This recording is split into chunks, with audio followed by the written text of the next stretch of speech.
Good afternoon students, আমার এই চ্যানেলে তোমাদেরকে সবাইকে জানাই স্বাগতম। তো তোমরা যারা ক্লাস সেভেন স্টুডেন্ট আছো ওয়েস্ট বেঙ্গল বোর্ডের, তো তাদের জন্য এই ভিডিওটা খুব হেল্পফুল হতে চলেছে, কেননা আজকে আমি কিছু ছোট প্রশ্নের সমাধান করে দেখাবো তোমাদেরকে। আর যেহেতু তোমাদের সামনেই ফাইনাল পরীক্ষা, সেই জন্য তোমরা খুব এটা মনোযোগ দিয়ে দেখবে এবং তোমাদের খুবই এটা কাজে লাগবে। তো আজকে যে স্কুলটা থেকে দেখাবো আমি, সেটা হচ্ছে হিন্দু স্কুল থেকে। দেখবে 10 নম্বর স্কুল, প্রশ্ন বিচিত্রার থার্ড সামেটিভ ইভালুয়েশনের যে 10 নম্বর স্কুল হিন্দু স্কুলটা, সেখান থেকে। তো একের এখানে থাকবে কিছু ছোট ছোট প্রশ্ন, যেমন বলছে সঠিক উত্তরটি নির্বাচন করো। কি বলছে, x square plus y square is equal to 0 হলে বলছে কোনটি সঠিক। অপশন এ বলছে এক্স ইজ ইকাল টু 0 এবং y is equal to 0। B number বলছে x less than 0, y less than 0। 3 number বলছে x greater than 0, y greater than 0। আর d number x less than 0, y greater than 0। তো এটার উত্তরটা হবে option a, x is equal to 0, y is equal to 0। এবার 2 number বলছে সঠিক উত্তর নির্বাচন করো। বলছে যে দুটি পূর্ণ সংখ্যার সমষ্টি 64 তাদের অনুপাত নিচে কোন অনুপাতটি সমান হতে পারে না। অপশন এ বলছে 5:3, অপশন বি বলছে 7:1, অপশন সি 3:4, অপশন ডি 9:7। তো এটা অপশন সিটা হবে কারেক্ট। কেন কি 3 আর 4 যোগ করলে হয় 7, 3 আর 4 যোগ করলে হয় 7, এবং 7-এর কোনো গুণিতক কিন্তু 64 হয় না। ঠিক আছে, 7-এর কোনো গুণিতক কিন্তু 64 হয় না, তাই না? বাকি সব অপশনগুলো দেখো, 5 আর 3 যোগ করলে 8 হয়, 8-এর গুণিতক 64, 7 আর 1 যোগ করলে এখানে 8, 8-এরও গুণিতক 64, এবং এখানে 9 আর 7 যোগ করলে হয় 16, 16-রও একটা গুণিতক 64। কিন্তু 3 আর 3:4 নিলে কিন্তু সেটা হচ্ছে না। এবার সি নাম্বার, 3 নাম্বার বলছে এ স্কোয়ারের সঙ্গে কত যোগ করলে যোগফল এ প্লাস বি এবং এ মাইনাস বির গুণফলের সমান হবে। তো simple, A plus B A minus B গুণ করলে কত হয়, এটা ফর্মুলা এ প্লাস বি ইন্টু এ মাইনাস বি, এ স্কোয়ার মাইনাস বি স্কোয়ার হয়, তাই না? তো এখানে কি করতে হচ্ছে, স্কোয়ারের সাথে বি স্কোয়ারটা মাইনাস করতে হচ্ছে। আর প্রশ্নে কি বলছে, কত যোগ করলে মানে কিভাবে লেখা যায়, মাইনাস বি স্কোয়ারটাকে এই যে a square plus minus b square, এইভাবে এটাকে প্রেজেন্ট করা যায়, a square plus minus b square. তাহলেই একই কথা, যে a square minus b square হচ্ছে। ঠিক আছে, এবার 4 নম্বর বলছে ঠিক বা ভুল লেখো। কি বলছে, x minus 1 whole square is equal to x square minus 2x plus 1। এটি বলছে একটি সমীকরণ, তাই কি এটা কি একটা সমীকরণ?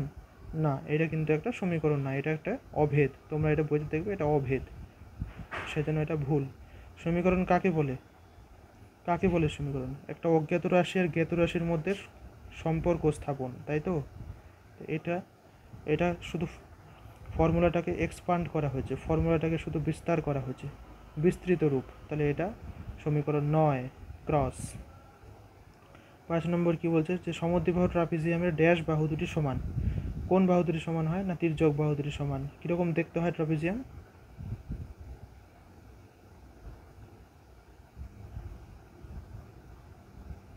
তাই না, এরকম দেখতে হয়। তাহলে তির্যক বাহু মানে কি, এটা আর এটা। তাহলে সমদ্বিবাহু ট্রাপিজিয়ামের এই দুইটা বাহু সমান হবে। ঠিক আছে, এবার 6 নম্বর কোশ্চেন বলছে একটি অর্ধবৃত্তের প্রতিসাম্য অক্ষ কয়টি?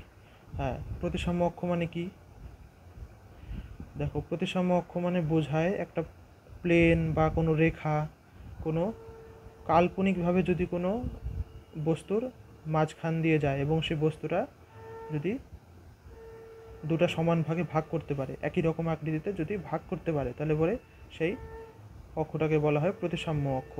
মানে দুটা প্রতিসম অংশে বিভক্ত করতে পারে একটা বস্তুকে। তাহলে এখানে দেখো এটা একটা অর্ধবৃত্তের ছবি। অর্ধবৃত্তের ছবির মধ্যে যদি আমি মাঝখান দিয়ে যদি আমি পাস করাই রেখাটাকে, দেখো মাঝখান দিয়ে যদি আমি রেখাটাকে পাস করাই তাহলে পরে হয় কি, দুটা সমান অংশ পাবো, দুটা সিমিলার অংশ পাবো। তাহলে পরে এটা কয়টা হবে? এটা একটাই হবে, উল্লম্ব বরাবর, লম্বালম্বি, তাহলে একটাই হবে এটার উত্তর।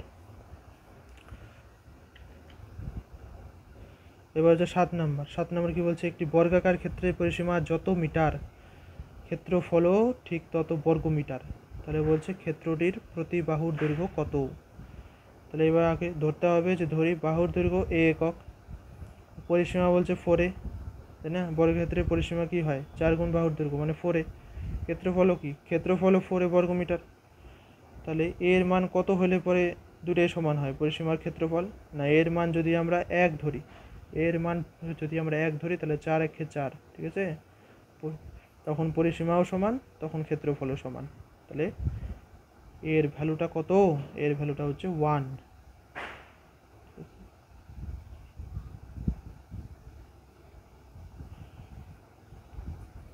তারপর 8 নম্বর বললো যে দূরত্ব অপরিবর্তিত রেখে গতিবেগ 5 গুণ করলে গন্তব্যস্থলে পৌঁছাতে সময় লাগবে পূর্বের সময়ের কত গুণ? এটা 1/5 গুণ হবে, কেননা গতিবেগ আর সময় পরস্পর ব্যস্ত সমানুপাতি।